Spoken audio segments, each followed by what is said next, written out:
Tuesday was particularly hot for mid-October. I walked down the main street of San Miguel de Allende, shielding my face from the sun with the old black purse I'd been carrying for 15 years. The leather handle was frayed and the lock was sticking, but I didn't want to throw it away. It was memorabilia, the last gift from my late husband. The asphalt beneath my feet had softened from the heat, and the heels of my old shoes clung to the pavement with every step. The city seemed to be at a standstill at this time of day.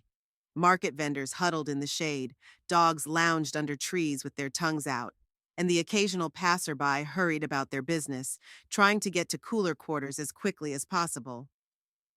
I headed downtown to stop by the bank to see if my pension had arrived. Usually, it was transferred on the 15th, but sometimes there were delays, and I needed to know for sure. Esperanza's money for the mortgage was due tomorrow. On the corner near the San Rafael pharmacy, where I always bought my blood pressure medicine, I was called. Aurelia! Aurelia Montalvo. I turned around and saw Patricia Vargas, my friend from high school. She waved at me as she stood at the entrance to the Los Amigos Cafe.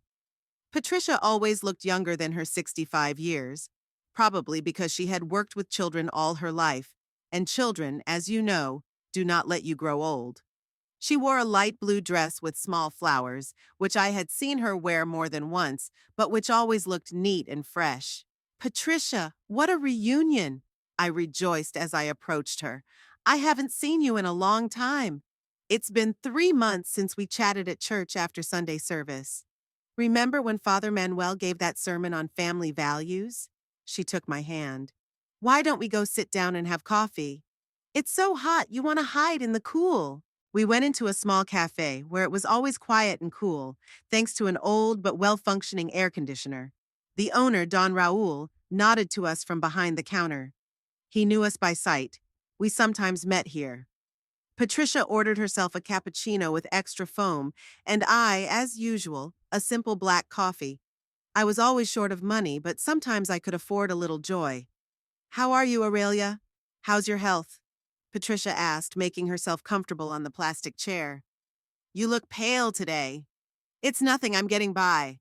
My blood pressure sometimes spikes, especially in this heat, but at my age that's normal, I said, stirring sugar into my coffee. I take my pills and I diet. Dr. Serrano says I'm in pretty good health for 67. I took a sip of coffee and felt the tension ease a little. It was really cool in the cafe, and I could relax after a tiring walk in the heat. But my daughter and her husband are doing well, I continued, and my face must have brightened. Talking about Esperanza was always a pleasure. Patricia nodded, stirring her cappuccino with a small spoon. She had known Esperanza since she was a child, remembered her as a little girl with long, dark pigtails and big brown eyes. How's Esperanza doing? Still working at the mega supermarket? Yeah, as a cashier. It's her 5th year in the same position. The bosses appreciate her. They say she's a reliable worker. Stable job, though not very well paid, $7,000 a month, but it's a steady job. And Fabian, her husband, works in a wholesale warehouse. He's a loader. He's a tough, hard-working guy who never complains about hard work. I was proud to talk about my son-in-law. Fabian was really a good man. He didn't drink, he didn't smoke, he loved the house, he didn't quarrel with Esperanza. When they married 5 years ago, I was very worried. After all, my daughter was no longer a girl, 37 years old, and he is 3 years older. But they suited each other. They bought a house 3 years ago, with a mortgage, of course. But they have their own corner. You know the Las Flores neighborhood on the east side of town? There's a new housing development there. That's where they live. I know that neighborhood. Nice houses there. Patricia nodded. It must have cost a lot, right? Not cheap, no. 1,200,000 pesos on a 20-year loan. But it was a nice house, 2 stories high, with a small garden, 3 bedrooms, 2 baths, kitchen living room. And there's a garage, although they don't have a car yet. I said it as proudly as if it were my own. And in a way, it was, because I helped buy it. It's wonderful that they're standing on their own 2 feet, Patricia said, taking a sip of her cappuccino. It's not easy for young families these days. Prices are going up and wages are still the same. Yes, I helped them a little, I admitted, lowering my voice, though there was no one else in the cafe but us. Every month I give part of my pension for their mortgage. It's not much, of course, about 3 or 4,000, but it's still a help. It makes them feel better, and it makes me happy. I feel needed. Patricia put the cup on the table and looked at me with some surprise. Aurelia, how do you live? You have a small pension. How much do they give you for 30 years of work as a school janitor? The question was delicate, but between us old friends, there were no secrets. 8,400 I get, I answered. Enough to live on. The house is his own, no mortgage, utilities are small. I buy the most necessary food at the market, where it's cheaper. I rarely buy new clothes, and why should I dress up at my age? And to help children. It's a sacred thing. I really thought so. All my life I worked to put my daughter on her feet, and now that she has created a family, how can you leave her in a difficult moment? Esperanza is my only child. God didn't give me any more. Who else am I going to help? I continued. You can't take money to the coffin, but to see my daughter and her husband living in a good house is a real joy. Patricia nodded silently. She had 3 children of her own, and she understood a mother's feelings. Do you visit them often? She asked. Once a month when I drop off the money. They always welcome me. Esperanza cooks dinner, we sit at the table and talk. Fabian tells me how things are going at work, what their plans are. They want to buy a car next year, used but reliable. I remembered the last time I visited my daughter. We were sitting in their spacious kitchen, and I was admiring the new furniture they had recently bought, a white kitchen set with wooden inlays. Esperanza had prepared my favorite dish, chicken in tomato sauce with rice. Fabian was especially attentive, asking about my health, offering to stay the night. It's good that you have such caring children, Patricia said. Not everyone can boast. We sat in the cafe for almost another hour. Patricia talked about her grandchildren who came to visit her for summer vacations from the capital. The youngest, 7-year-old Pablo, turned out to be a very quick boy. He turned the whole house upside down, but he brought so much joy. The middle granddaughter, Luisa, was already in high school and was going to go to university to study psychology. And the eldest? Mario? I asked. Mario is already 20 years old, can you imagine? Time flies. He works in a car service as a mechanic. Golden hands, they say. He wants to start his own business, but he doesn't have enough money. His parents help, of course, but it's not easy for young people to start nowadays. I nodded, listening to my friend's stories. It was always interesting to know how other families lived, to compare with my own situation. I want to buy a new TV set for the new year. I shared my plans. The old one doesn't show well, especially when it rains. The screen blinks, the sound disappears. I saw one in the store, not very expensive, about 25,000 can take. That's a good idea, said Patricia. TV is not a luxury nowadays, but a necessity, especially for us pensioners. To watch the news, an old movie, a serial of some kind. Yes, I watch the news every night and then Brazilian melodramas. You know, they're heartwarming about love, about families. Even though it's fictional, it's still interesting. We started to pack. Patricia looked at her watch, an old gold watch she had gotten from her mother. Oh, it's 4 o'clock. I have to go to the drugstore to buy some medicine. My arthritis is acting up in this heat. Yes, and I have to go, I agreed. I still have to go to the bank to see if the pension has arrived. We paid each for himself, as always. Don Raul smiled at us and wished us a good day. Listen, how long have you been at Esperanza's? Patricia asked when we got outside. A month ago, as usual. Everything is good, the house is neat and tidy. Esperanza was always a neat girl. Do you remember how she looked after herself at school? Her pigtails always neatly braided, her uniform ironed. I remember. You raised her well, Aurelia. Raising a child alone is hard, especially a girl. After the death of my husband, when Esperanza was still a teenager, she had just turned 15, I really had a very difficult time. Pedro died suddenly, of a heart attack at work. There was no insurance, and the survivor's pension was tiny. I had to work wherever I could, in the morning at school cleaning, in the evening in the private homes of rich people, on weekends at the market selling knitted things that I made at night. But we managed.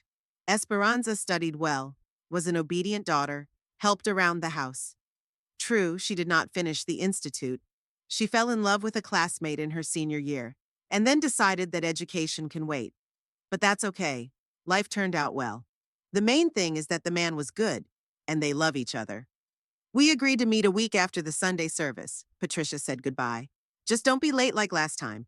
I wasn't late. It was Father Manuel who started the service early. I laughed. We hugged and went our separate ways. I walked slowly back to the bank, thinking about our conversation. It was nice to talk to my friend, to share the news. Patricia was always a good listener, never judging, and if she gave advice, it was delicate, not imposing her opinion. There was a small line at the bank. I took a coupon and sat down to wait. In front of me sat a young woman with an infant who was crying or falling asleep in her arms. Behind her was an elderly man in work clothes, apparently also a pensioner, who had come to get his money. When it was my turn, I gave my passport to the girl operator. She was new. I had never seen her before. "Can I check my balance?" she asked. "Yes, and withdraw 3,500 pesos, I answered. That was the amount I transferred to Esperanza's account every month to pay the mortgage. The rest of the money was enough to live on until my next pension. "Your balance is 8,400 pesos, the teller said. The pension arrived this morning. I received the money, put it neatly in my purse, and left the bank. Now I had to get home and go to Esperanza's tomorrow morning. My house was in the old part of town in the San Antonio neighborhood, where mostly retired people and families with little money lived. Narrow streets, colonial-style houses, old trees that provided a saving shade. I bought a small one-story house with a red tile roof 20 years ago, when my husband was alive and we were both working. The neighborhood was not very prestigious then, but the prices were affordable for working people. The house was simple but cozy, 2 small bedrooms, a living room, a kitchen, and a bathroom. There was a small yard with grapes and rose bushes, which I had planted and cared for myself over the years. The neighbors were quiet, mostly retired people like me. When I got home, I immediately felt tired from the heat and the long walk. My legs were aching. Years of working on my feet and varicose veins were making themselves known. I took off my shoes, put on my slippers, and sat down in the old armchair by the window, which I had gotten from my mother-in-law. It wasn't new, and the upholstery was frayed, but it was comfortable, and I'd gotten used to it over the years. I turned on the fan. I didn't have air conditioning, I couldn't afford it, and tried to get some rest. There were old photos on the table next to the chair, which I went through from time to time. Here was a wedding photo with Pedro, both of us so young and happy. Here was Esperanza in her school uniform, smiling, showing that a baby tooth had fallen out. And here's a later photo, Esperanza with Fabian on their wedding day, a modest but beautiful ceremony in the local church. Time passed slowly. I dozed off in my chair, lulled by the monotonous hum of the fan. I woke up when the sun began to set and the room was not so hot. In the evening, at 7 o'clock, I turned on the TV to watch the news, as usual. The old machine hummed, the screen blinked a few times, and then the picture appeared. The announcer was talking about some political events in the capital, about a congressional meeting, about economic problems. I listened half-heartedly, waiting for the weather forecast. I wanted to know when this October heat would subside. "A slight cooling is expected tomorrow," said the meteorologist. "The air temperature will not rise above 32 degrees, and there may be short rains in the afternoon." That was good news. Maybe it would be easier to get to Esperanza tomorrow. Although the bus to their neighborhood ran frequently, the trip was always tiring in the heat. I got up from my chair to go to the kitchen and make myself a light dinner. But suddenly something in my head clenched, as if someone had clenched my temples tightly with iron hands. A sharp, piercing pain pierced the back of my head, and black circles appeared and disappeared before my eyes. I tried to hold on to the back of the chair, but my legs wouldn't listen, and my heart was beating so fast and hard that I was afraid it was about to burst. My breathing became shallow, and my ears began to ring. "God, what is this?" I whispered, grabbing the arm of the chair. The pain in my head was getting worse by the second, and I realized it wasn't just a headache from fatigue or the heat. Something serious was happening to my body. My hand fumbled for the phone on the table next to the chair, but my fingers were shaking so badly that I couldn't press the right buttons. My vision blurred, the numbers on the screen blurred. Then I remembered my neighbor, Doña Carmen, who lived across the thin wall. An elderly woman in her 70s, a widow, but still alert and active. We had been friends for years, helping each other with chores, sharing news. If I knocked on the wall, she would surely hear me. Our walls were thin, so I could hear everything that was going on in the neighborhood. With the last of my strength, I pounded my fist on the wall a few times. Then again, harder, though it made my head hurt worse.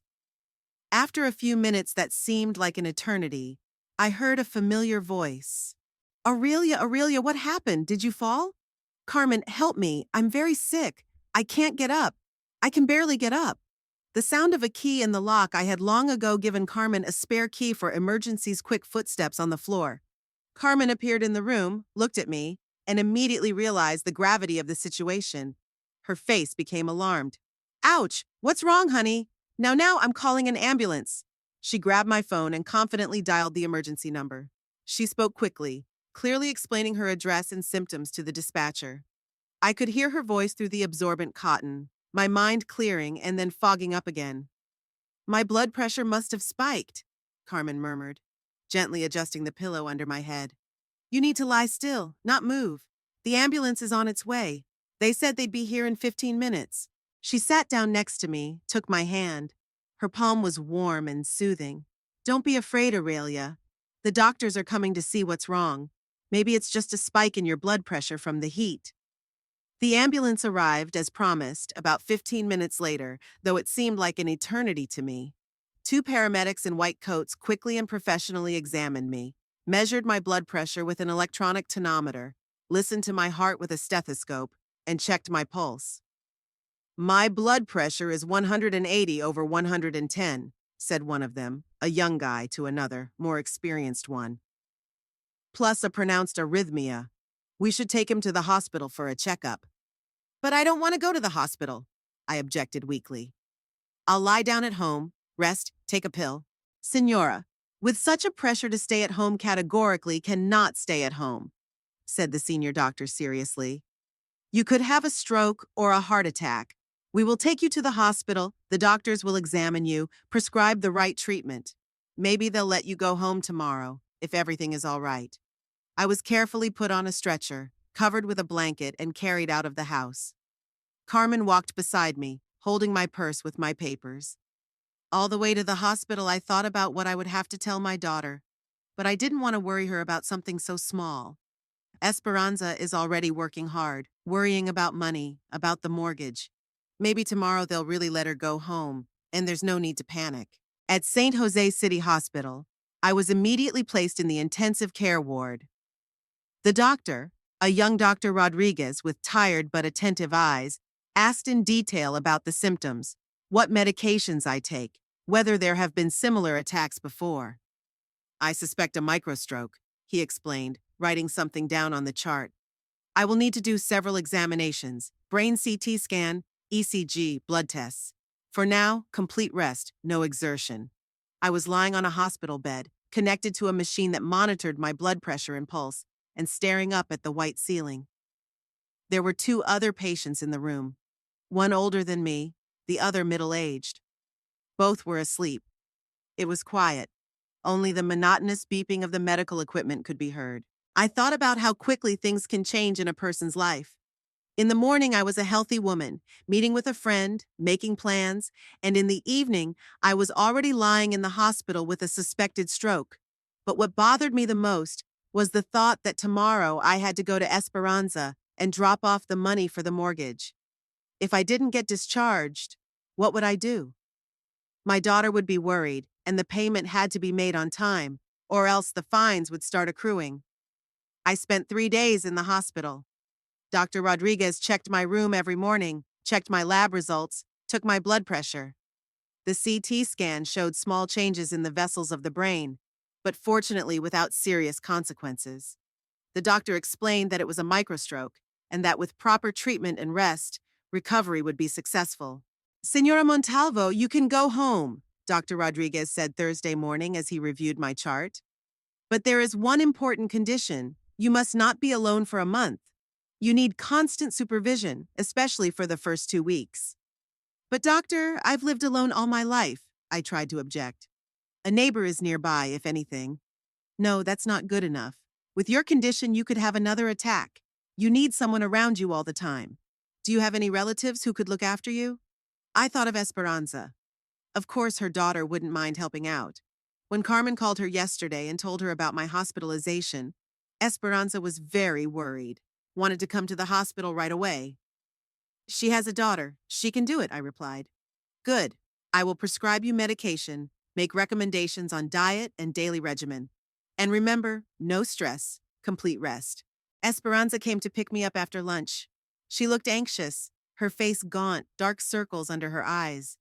She hugged me tightly, like when she was a child, when she was afraid of something. Mom, you scared me so much. Carmen called to say you'd been taken to the hospital. I was up all night worrying. It's nothing, my daughter. The doctors say you'll be fine. It's just a high blood pressure from the heat. You'll live with us from now on. I've already arranged it with Fabian. He doesn't mind. We have a spare room. You'll be at home. On the way to their house, Esperanza told me how worried she was, how Fabian calmed her down, saying that with modern medicine, everything could be fixed. The bus took us to their neighborhood in half an hour. I hadn't been to Las Flores in a long time and noticed that the neighborhood was continuing to develop. There were new houses, a small shopping center, and a playground. Esperanza and Fabian's house stood in a quiet alley, surrounded by similar two-story cottages. A small garden in front of the house, neatly trimmed bushes, a path of paving tiles. Everything looked well-groomed and respectable. Fabian met us at the gate. He was in his work clothes. Apparently, he had just returned from the warehouse. He was a sturdy man of about 45 with tanned hands and kind brown eyes. Aunt Aurelia, how are you feeling? He asked as he helped me out of the cab. We were very worried. Thank you, Fabian. I'm better now. The doctor said you need some rest and supervision. Of course, we won't leave you. Come inside, I'll bring your things in. Inside, the house was even more beautiful than I remembered. A spacious living room with a large sofa and a modern TV, a bright kitchen with new furniture. Esperanza led me to the second floor, showing me the room they had prepared for me. This is where you'll sleep, Mom. The linens are new, the mattress is comfortable. And if you need anything at night, call at once. We are near, we'll hear you. The room was small but cozy. A single bed, a closet, a table by the window. The window looked out into the yard where there were fruit trees. Thank you, my daughter.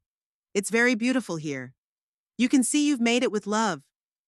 The first 2 days were peaceful. Esperanza and Fabian worked. I stayed home and rested. I read old magazines I found in their living room, watched TV, took a nap. I felt fine. My blood pressure stabilized thanks to the new medication. On the second day, I met my neighbor. In the morning, when I was sitting in the yard under an apple tree, an elderly man spoke through the fence. Buenos dias, señora. You must be Esperanza's mother. She told me you were coming. Good afternoon. Yes, I'm her mother, Aurelia Montalvo. Nice to meet you, Severiano Castillo, your neighbor. I live in that house over there, the one with the green roof. Don Severiano turned out to be a pleasant conversationalist. He was 72 years old, widowed 2 years ago. His wife had died of cancer, and now he lived alone. He had children, but they were far away.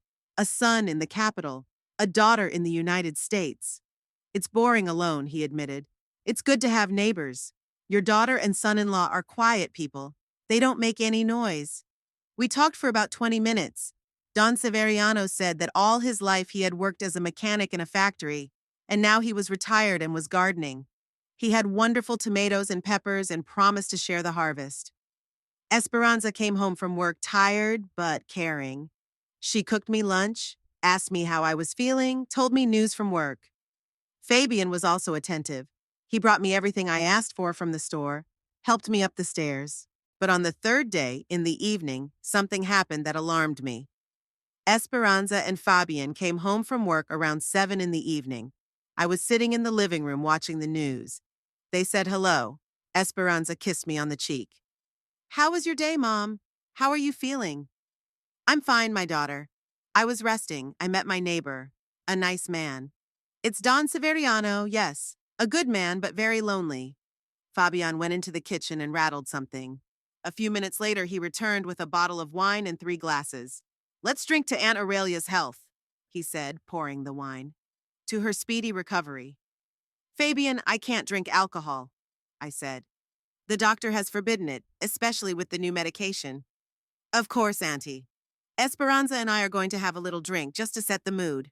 They sat down opposite me and clinked glasses. I didn't pay much attention. They had a little wine after work. But rather quickly, I noticed that their behavior changed. First, they started talking louder than usual, laughing for no particular reason. Fabian went to the kitchen several times and each time returned with a fuller glass. Esperanza drank vigorously too, her cheeks flushed. And then they began to fight. You drank all your wages again last week, Esperanza suddenly said sharply, looking at her husband in a not very friendly way. What do you mean I drank it? I'm working in the warehouse like hell, and you're making claims against me. You work, yes. Where's the money? I left it at the bar with my friends again. I sat in the chair not knowing what to do. It was awkward to listen to their family squabbles, but it was strange to go to my room. Esperanza, Fabian, maybe we shouldn't. I started quietly. Mom, don't interfere, my daughter sharply interrupted me. You don't know how he spends his money. Fabian stood up, staggered, leaning against the wall. He doesn't know, you say?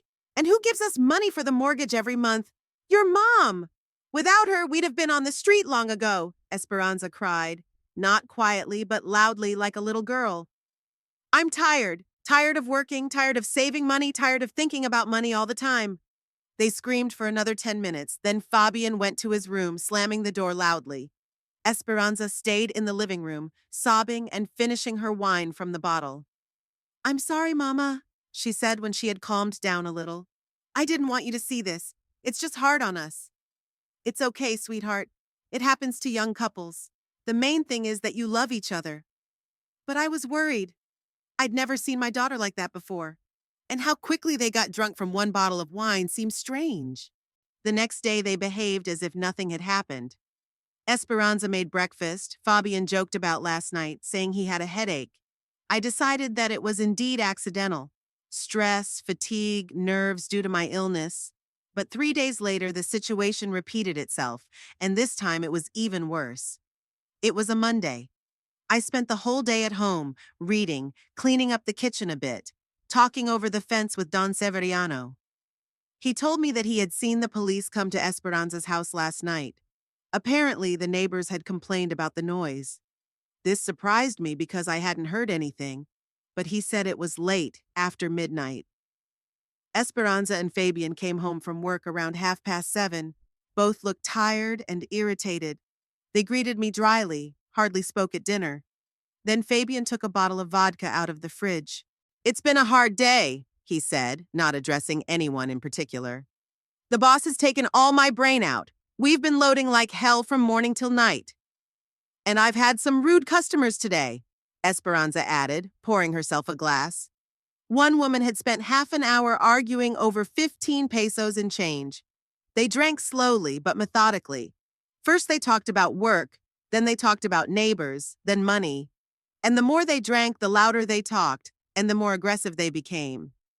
It's true we couldn't have survived without Mom's money, said Fabian, already visibly drunk. Mortgage, utilities, food, our salaries are just bread and water. Don't say that in front of your mother, Esperanza told him, but she wasn't in the best condition herself. What's the big deal? I'm telling the truth. Your mother is practically supporting us. And what do? We work for our uncle for pennies. Fabian stood up to pour another drink, but tripped over a chair leg and fell to the floor. The glass shattered and the vodka spilled over the tiles. My God, you're clumsy! Esperanza screamed. You spilled all over the floor! Clumsy yourself! He snapped at her, trying to get up. If only you had a normal job instead of counting pennies in that stupid supermarket, Esperanza cried again, but now she cried bitterly, hopelessly.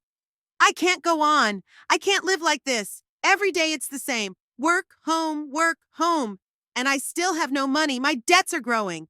She grabbed the bottle and drank straight from the neck. Fabian, meanwhile, got up from the floor, but he was unsteady, leaning against the wall.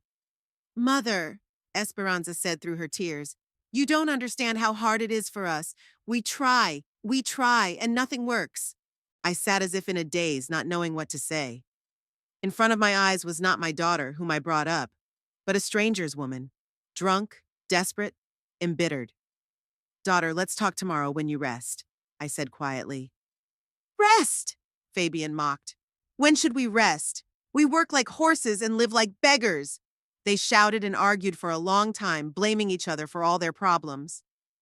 Fabian fell down several times trying to go to the refrigerator to get a beer. Esperanza sobbed and complained about life, about work, about the lack of money. I went up to my room, but I couldn't sleep. Downstairs, the drunken scandal continued. The rumble of falling objects, shouting, crying could be heard.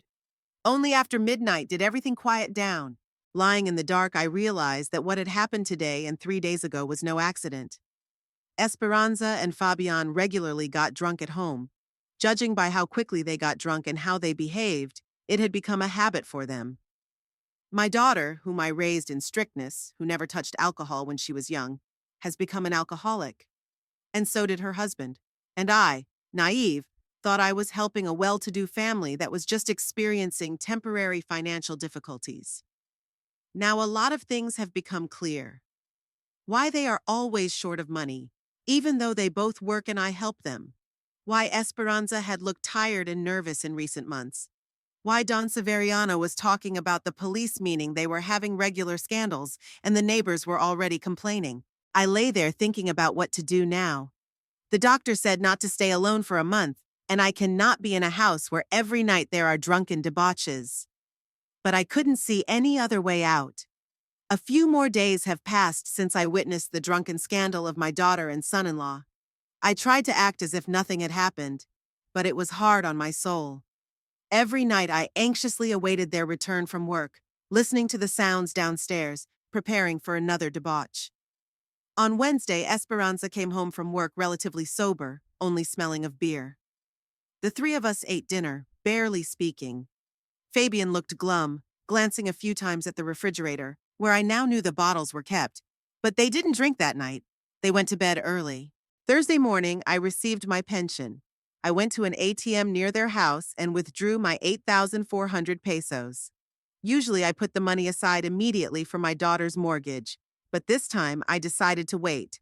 I wanted to see how they behaved before I gave them money for drinks. When I got home, I saw Don Severiano in the garden. He was pruning rose bushes near the fence. Good afternoon, Don Severiano. I said hello. Good afternoon, Mrs. Aurelia. How are you feeling? Better? Yes, thank you. Almost as good as before. He looked at me carefully, then looked back at his daughter's house. I'm sorry if I'm prying, but, is everything okay with your relatives? It's just that I've been hearing a lot of noise at night these days. I didn't know what to say. On the one hand, I didn't want to make a big deal out of it. And on the other hand, Don Severiano was a good man, and he was obviously worried. Young people, I said uncertainly. Sometimes emotions run high. I understand. It's just that my late Carmelita always used to say that when there's a scream in the house, it means trouble is near. Take care of yourself, Senora. His words echoed in my soul. I spent the rest of the day wondering what to do next. The doctor said I needed rest, and there was no rest here. But it was scary to go home. What if I had another attack? Esperanza and Fabian came home from work around 7 in the evening. It was obvious that they had already had a drink somewhere on the way. Their gait was unsteady, their eyes glossy, and they spoke louder than usual. Mom, hi. Esperanza pecked me on the cheek, and I smelled the pungent odor of alcohol. How are you doing? What did you do today? Daughter, have you been drinking? I couldn't resist. No way, Mom! She laughed too loud. I just had a drink with my colleagues after work. Fabian, tell your mom how you're doing at the warehouse. Fabian walked straight into the kitchen without even saying hello. I could hear him opening the refrigerator, rattling bottles. I'm doing great, he shouted from there. The boss promised me a bonus today for exceeding the plan. I don't know when he'll give it to me. He returned to the living room with a bottle of vodka and 3 glasses.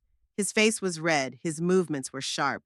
Let's celebrate my bonus, he suggested, pouring the alcohol. Aunt Aurelia, you won't refuse to drink to my success, will you? Fabian, I can't, I told you. I'm on medication. At least a little symbolically, Esperanza insisted. We're family. I shook my head. They shrugged and drank without me. Then another, and another. Half an hour later, they were both completely drunk. You know, Mom, Esperanza began, sitting on the couch and swaying. A colleague told me today that her parents bought her an apartment.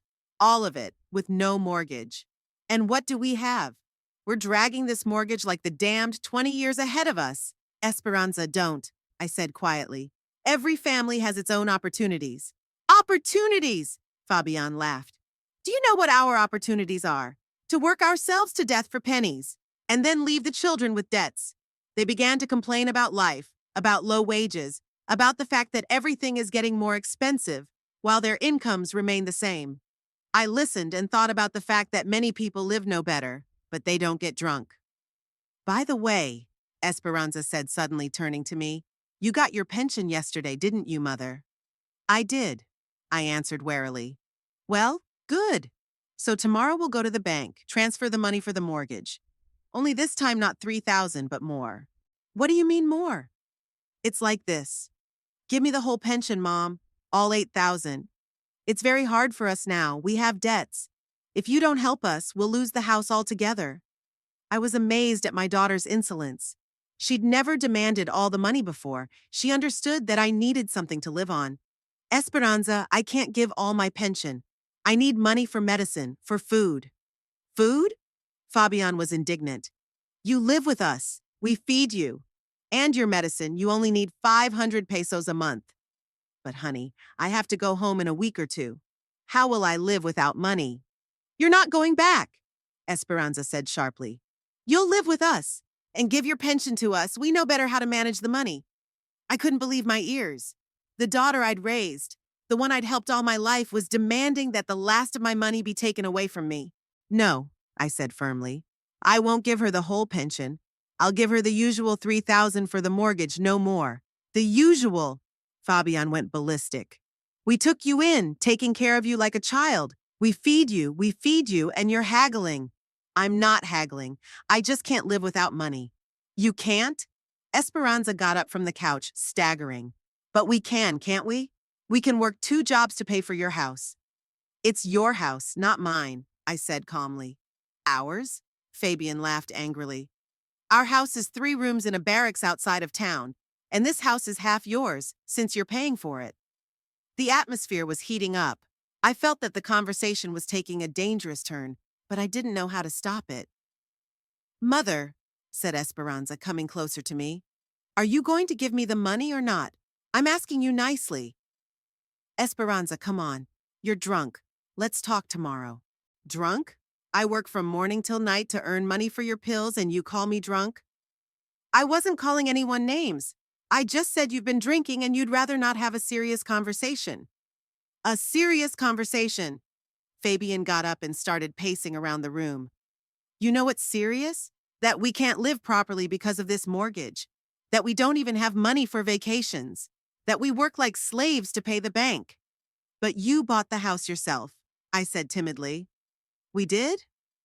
Esperanza laughed. If it weren't for your help, we wouldn't have gotten a loan at all. So it's your house too, and if so, then you have to pay for it in full. The logic was drunk and crooked, but they apparently thought it was ironclad. I've been helping you for years, I said, trying to stay calm. 3,000 a month is half my pension. I can't give you more than that. Can't or won't? Esperanza came close to me. Mom, this is the last time I'm going to ask you nicely. Give me my pension. No. Then we'll take it ourselves, Fabian said. Where's your bag? I held the purse with the money in it tighter. Fabian, this is robbery. You can't take money from me by force. Robbery? He came up to me, his face twisted with anger. We feed you. We feed you. We take care of you. It's not robbery. Give me the money, Mom, Esperanza screamed. Give it back or we'll throw you out of the house. You'll be on the street. This is your house. You have the right to throw me out, I said quietly. But the money is mine, and I'm not giving it back. Fabian grabbed my arm, squeezing my wrist painfully. Give me the bag, old woman. Let go of me, I screamed in pain and fear. Fabian, don't touch her. Esperanza intervened, not to protect me, but to grab the bag herself. A wild scene ensued. The two of them tried to take my purse from me, and I held onto it with all my might, screaming, begging them to come to their senses. Fabian was pulling with one hand, Esperanza with the other. The purse was snapping at the seams. "Help!" I screamed with all my might. "Help me!" Fabian yanked the bag especially hard, and I lost my balance and fell into the chair. The blow hit my aching back, and pain shot through my whole body. "God, what are you doing?" I screamed through my tears. "I'm your mother. I'm your relative." "Relative," Fabian shouted. "A relative would have helped, not been greedy." He pulled the bag again, harder this time. The handle snapped, and the contents scattered to the floor. Wallet, tissues, medicines, documents. Esperanza rushed to the purse, but I grabbed it first. Fabian tried to take it from my hands, and I bit his finger as hard as I could. "Ouch! Damn it!" he shrieked and slapped me. The impact made my ears ring and my eyes spin in circles. I fell back in my chair, clutching my cheek. "Fabian, what are you doing?" Esperanza screamed. "She's sick!" And let her not bite like a dog. The noise was such that it was heard probably in the whole neighborhood, and indeed, after a few minutes, there was a knock at the door. "Open up!" It was Don Severiano. He was pounding on the door with his fist and shouting, "What's going on in there, Esperanza? Fabian, open the door immediately!" "Don't open the door!" Fabian hissed. "Let him go! We'll take care of this ourselves!" Esperanza shouted toward the door. "If you don't open the door in a minute, I'm calling the police!" warned Don Severiano. "I can hear an old woman screaming. This is unacceptable." Fabian and Esperanza looked at each other. They realized that the police were serious. Esperanza went to open the door. "Good evening, Don Severiano," she said, trying to fake a smile. "Sorry for the noise, it's just a family disagreement." Don Severiano entered the house without waiting for an invitation. He saw me in the chair with a red cheek and tears in my eyes. My things scattered on the floor, Fabian and Esperanza drunk. "Mrs. Aurelia, what's wrong? Do you need help?" "Don Severiano," I said, getting up from the chair. "Thank you for coming. I'm packing my things and I'm getting out of here." "You're not going anywhere," Esperanza shouted. "The doctor said you can't stay alone." "I'd rather die alone at home than live here with you," I said firmly. "Senora," Don Severiano interposed, "may I ask what happened here?" "They wanted to take away my pension by force," I explained. "And when I refused, they attacked me like animals." Don Severiano looked at Fabian and Esperanza with disgust. "Aren't you ashamed? Raising your hand against an old woman and even against your own mother? It's disgusting." "You don't understand the situation," Fabian began, but Don Severiano interrupted him. "I understand that two grown men tried to rob a defenseless old woman, and if it happens again, I will call the police immediately." "Don Severiano," I said, picking up my things from the floor, "can you help me get home? I can't stay here any longer." "Of course, Senora. We'll help you pack your things now." Esperanza and Fabian stood silent, not daring to object in the presence of their neighbor. I went up to my room and put the few things I had in my bag. My hands were shaking from the stress, my cheek burning from the slap. When I came downstairs, Don Severiano was waiting for me at the door. "Is everything ready, ma'am?" "Yes, thank you very much." I looked at my daughter one last time. Esperanza stood in the middle of the trashed living room, drunk, disheveled, with a crying face. Fabian was sitting on the couch, holding his bitten finger. "Goodbye," I said. "Maybe someday you'll realize what you've done." "Mom, don't go!" Esperanza suddenly cried. "Forgive us, we didn't mean to. We just need money." "We need money for vodka," I answered coldly. "You don't have money for food and medicine for your mother." Don Severiano helped me out of the house and drove me to my neighborhood in his old car. He was silent the whole way, only sometimes looking at me sympathetically. "Thank you for your help," I said as we pulled up to my house. "I don't know what I would have done without you." "You're welcome, Senora. Just promise me that if anything happens, you'll call me right away. Here's my number. I live alone, I can help you anytime." He wrote down his number on a piece of paper and gave it to me. "And these two won't come to see you again?" he asked. "I don't know," I answered honestly. "But I won't give them another penny." When I entered my house, I felt relieved, despite all the pain and humiliation. It was quiet, peaceful, smelled like home. I locked the door, sat down in my old chair and cried. I cried from resentment, from disappointment, from the fact that the daughter I loved more than life was capable of such meanness. I cried from fear. What would happen now? How to live on? What if I had another attack? But most of all, I cried because I realized that my daughter was gone. Esperanza, whom I raised, no longer exists. There is only a drunk, angry woman who sees me as a source of money for alcohol, and I will never give her another penny. The first night home, I hardly slept at all. Every rustle made me flinch. What if it was Esperanza and Fabian who came to continue yesterday's scandal? I got up several times, checked the locks, looked out the window. The street was quiet, with only the occasional car passing by, illuminating the walls of the house with its headlights. By morning, I dozed off a little, but woke up with a headache. My blood pressure must have risen from the stress. I took the medicine Dr. Rodriguez had prescribed and tried to calm down. I had to get used to living alone, despite the doctor's prohibition. Around 10 in the morning, Patricia called. Her voice sounded worried. "Aurelia, darling, how are you? I passed by your house yesterday and saw lights in the windows. Did you come home? What about the month with your daughter?" "Patricia," I said, my voice trembling, "can you come to my place? I need to talk to someone." Of course, I'll get dressed and come over. Is something wrong?" "Something's happened. Something very unpleasant." Patricia arrived half an hour later. When she saw my face swollen with tears and the bruise on my cheek that I'd tried to cover up with powder, she gasped. "Jesus, Aurelia, what happened to you? Who hit you?" We sat in the kitchen, I made tea, and I told my friend everything. About my daughter and son-in-law's drinking, about yesterday's scandal, about how they tried to take money from me by force. Patricia listened in silence, only occasionally shaking her head. "I can't believe it," she said when I was done. Esperanza, the same Esperanza who as a child was afraid to crush an ant, raised her hand against her own mother? Not her. Fabian hit me. But she didn't stop him. She didn't protect him. She stood by and demanded the money. "Alcoholics," Patricia said bitterly. "I saw them at school. Parents of kids who were drinking. They'd do anything for the next dose." "I've been helping them for so many years," I said, tears welling up again. "For 3 years, I gave them half of my pension every month.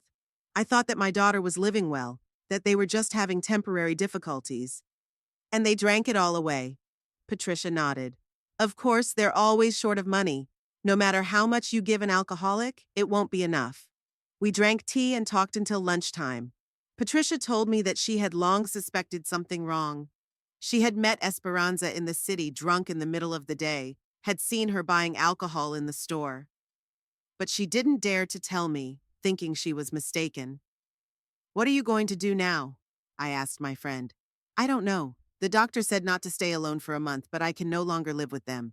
I'd rather take my chances here than suffer humiliation." "Will you give them more money?"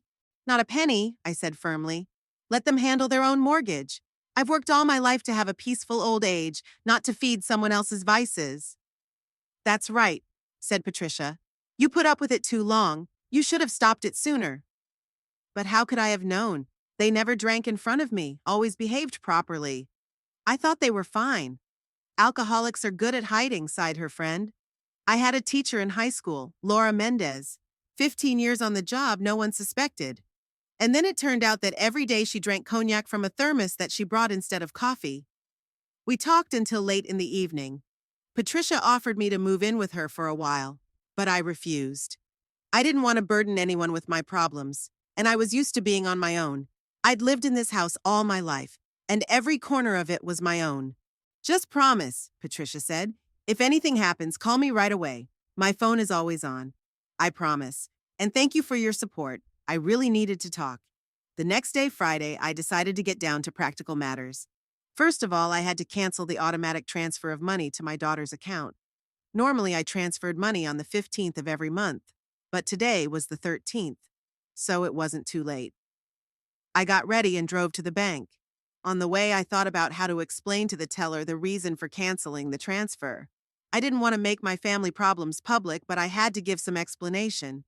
There was a long line at the bank. I took a coupon and sat down to wait. In front of me sat a young mother with two small children who were cranky and begging for food. Behind her was an elderly man who looked like a former military man, with a straight back and a gray mustache. When it was my turn, there was a familiar girl behind the window, Rosario, who had been serving me for several years. Good afternoon, Mrs. Montalvo. The usual transfer to your daughter's account? No, Rosario, I want to cancel the automatic transfer. Cancel it altogether. The girl looked at me in surprise. Cancel it? But you've been transferring every month for 3 years. Did something happen? Circumstances changed, I replied briefly. I won't transfer again. I understand. To cancel it, you need to write an application. I'll bring you a form. I filled out the paperwork stating that I was requesting that the automatic transfers from my account to Esperanza Montalvo's account be stopped as of this month. Rosario checked the paperwork and stamped it.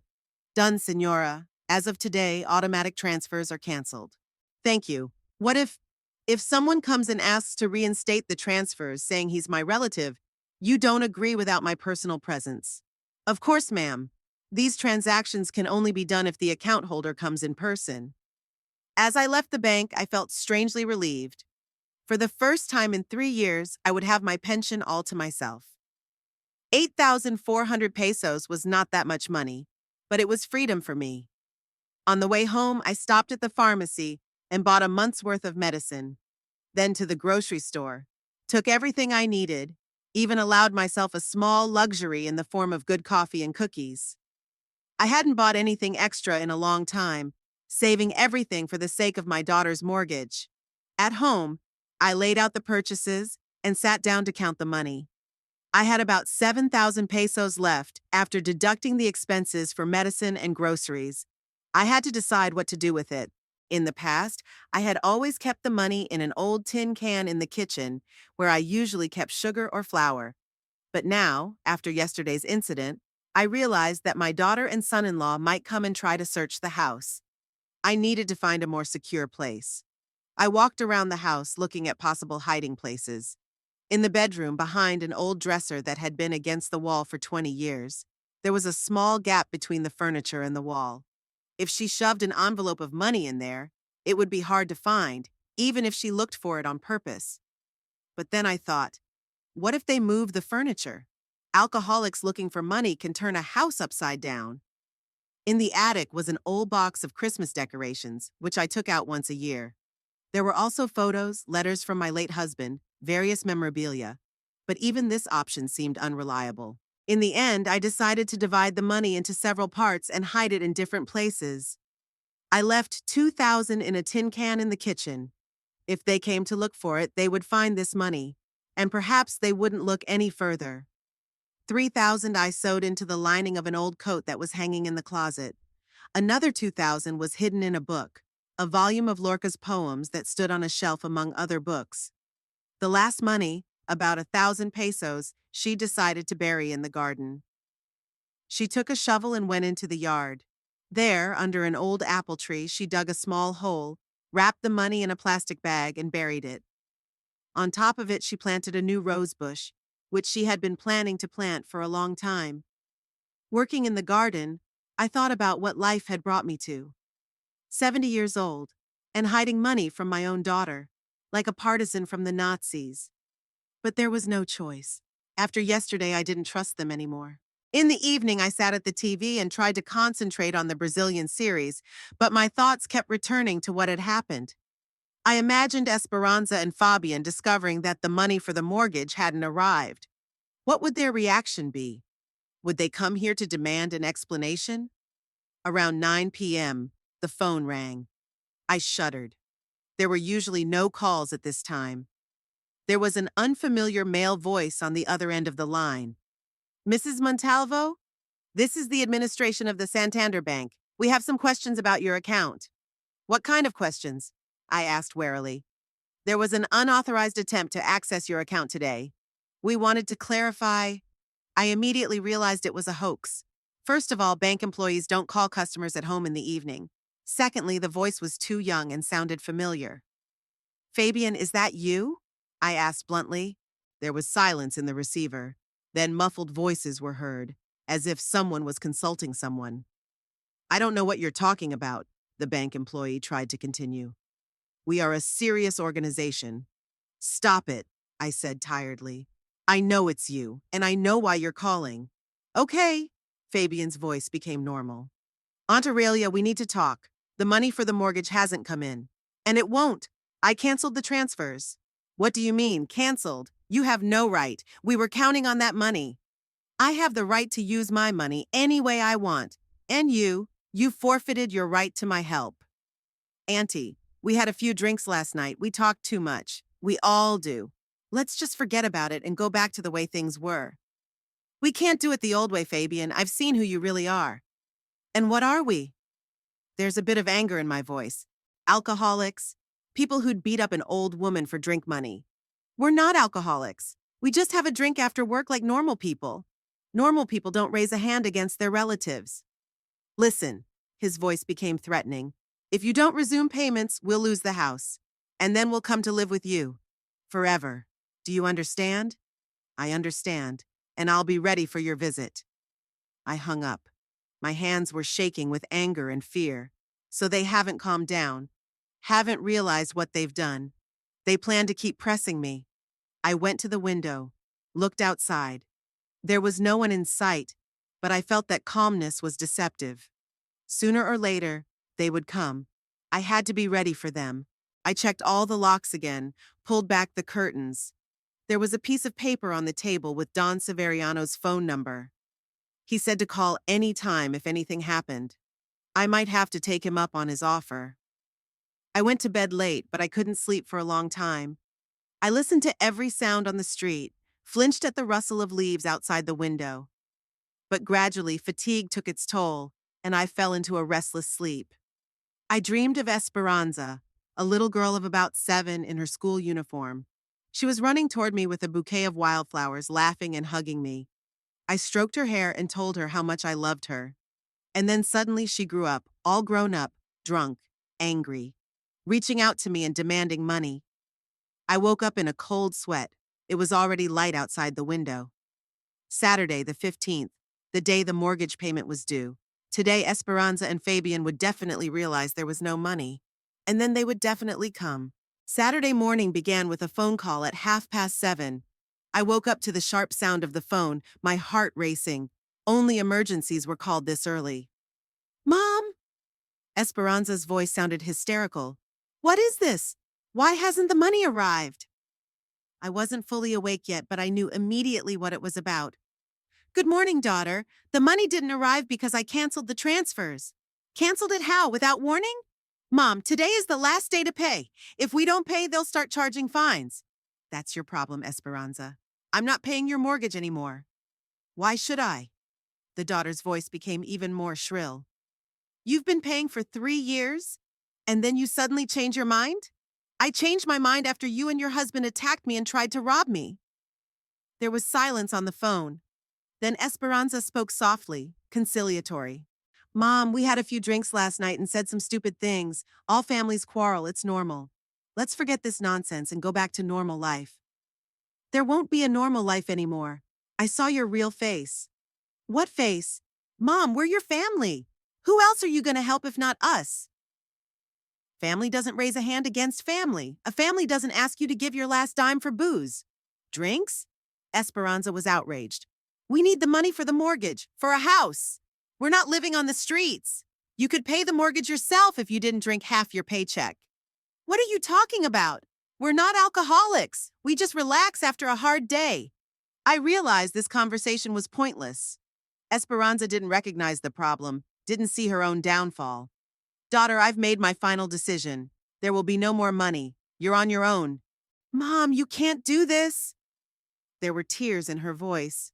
We'll lose the house. We'll be evicted to the street. You should have thought of that before when you drank the money. Okay. My voice became cold.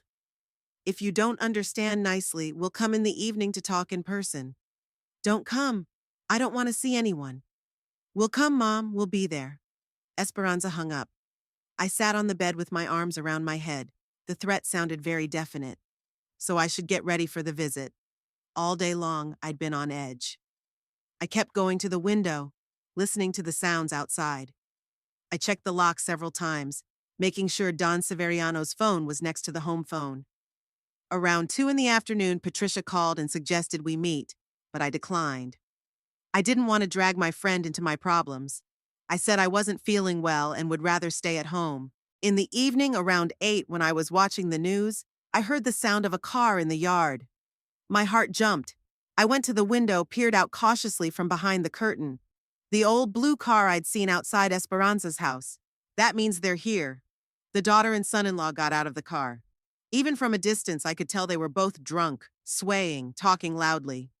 Fabian was pulling something out of the trunk, what looked like a metal bar. They went to the door and started knocking. First normally, then louder and more aggressive. "Mom, open up!" Esperanza shouted. "We know you're home! Open up now!" Fabian added. "We need to talk." I stood in the hallway not knowing what to do. It was scary to open, but they could break the door or the window. "Go away!" I shouted through the door. "I didn't invite you! We're your family!" Esperanza yelled. "We have a right to enter the house!" "You have no right. This is my house." Fabian began pounding on the door with a metal object. The lock shook, but they held. "Open up, you old witch, or we'll tear the door down," he growled. "Mother, don't make us break it down," Esperanza said. "Don't make us break it. Open it nicely." I realized they weren't just going to leave. I had to either call for help or open the door. But if I did, they might beat me up even worse than last time. The rattling at the door intensified. Fabian must have found something heavier. I was afraid the locks wouldn't hold. "Okay," I shouted. "I'll get it. Just stop breaking the door." The sound stopped. I unlocked the locks and stepped back into the hallway. The door swung open and they burst into the house. Esperanza was in a tattered sweatshirt, hair disheveled, eyes red with alcohol and anger. Fabian was holding an iron crowbar, his face twisted with rage. "At last," said Esperanza, coming into the living room. "I thought we'd be here all night." "Where is the money?" Fabian asked bluntly, waving a crowbar. "I got my pension yesterday. Where is it?" "Daughter, son, let's talk calmly." I tried to calm them down. "Sit down, let's have tea." "No tea!" Esperanza shouted. "We need money. Tomorrow the bank will charge fines." "I don't have any money for you." "What do you mean you don't?" Fabian came to me. "I got my pension of 8,000. What did you do with it? I spent it on medicine, on food, to live after all." "You're lying!" Esperanza screamed. "You're saving our money. You're trying to get us kicked out of the house. It's not your money. It's my pension." Fabian swung the crowbar and hit the coffee table with force. The glass shattered. The wooden legs cracked. "Where's the money?" he repeated. "Tell me, or I'll tear the whole house down." "Fabian, you don't have to break furniture," I said weakly. "You don't?" He laughed evilly. "And we don't need to spend the night outside. Quickly tell me where you hid it." Esperanza, meanwhile, began to search the room. She pulled drawers out of the dresser, turned over the cushions on the sofa, looked under the furniture. "Mom always kept money in a jar in the kitchen," she mumbled. "I'll go look." She went into the kitchen. She returned a few minutes later with a tin can in her hands. "Only 2,000! She was indignant. "Where's the other 6? "Not anymore," I said. "Don't lie." Fabian swung the crowbar again, this time hitting the TV. The screen burst, sparks flying from it. "Why are you doing this?" I cried. "These are my things." "Yours?" Esperanza laughed. "And the house is ours, it turns out. We pay for it. I've been paying for 3 years. They methodically smashed the room. Fabian was breaking furniture with a crowbar. Esperanza was searching every corner. I stood against the wall and watched my home, my life, being destroyed. "Let's look in the bedroom," Esperanza said, and went there. They tore through the bedroom, pulling linens out of the closet, turning over the mattress. They found the money in the lining of the coat. "There it was!" screamed the daughter triumphantly. 3,000! And she said she didn't have it. "There should be more," said Fabian. "Where's the rest?" "There's no more," I repeated. Fabian hit the mirror on the dresser with the crowbar. The mirror I had gotten from my grandmother shattered. "Keep looking," he said. "Old people always hide money." They trashed the bathroom, overturned the kitchen, broke all the dishes. Then they went up to the attic. I heard them stomping up there, knocking over boxes, cursing. "Nothing here either," came Esperanza's voice. "Then she must have hidden it somewhere else," replied Fabian. When they came down, I realized that this was my chance. They were tired from the search, less attentive. All right, I said. I'll tell you where the rest of the money is. They perked up. At last, Esperanza said. Where? In the attic, in the far corner, under the rafters. There's a box of winter things. There's an envelope with money in it. How much is it? Fabian asked. 4,000, I lied. Let's go check it out, Esperanza said to her husband. And you won't run away? Fabian looked at me incredulously. Where would I run away at my age? And it's my house. I'm not going anywhere. They went up to the attic. I heard them fiddling around, moving boxes, arguing that it was dark and I couldn't see anything. I quietly went to the phone and dialed the police number. Police! Speaking! Help! I said in a whisper. Robbers broke into my house. They're smashing the house, threatening to kill me. What's your address? I quickly gave the address. What are their demands? Money. They're breaking furniture, threatening to kill me. How many men? 2. A man and a woman. The man is armed with an iron bar. Cars on the move. Stay away from the robbers. Don't fight back. I hung up the phone just as I heard rumbling and cursing coming from the attic. There's no money in here, Fabian yelled. You cheated, you old hag! Mom! Esperanza screamed. Where's the money? Tell me at once! They started downstairs. I went to the window trying to stay away. There's no more money, I said. I spent it all.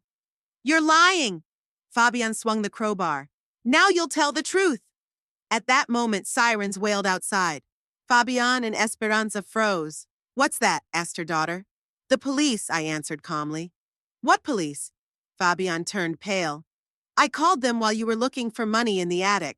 The sirens grew louder and louder. Cars slowed down in the courtyard. Voices and footsteps were heard. Bitch! Fabian yelled and swung a crowbar at me. But at that moment, the door opened and the police burst in.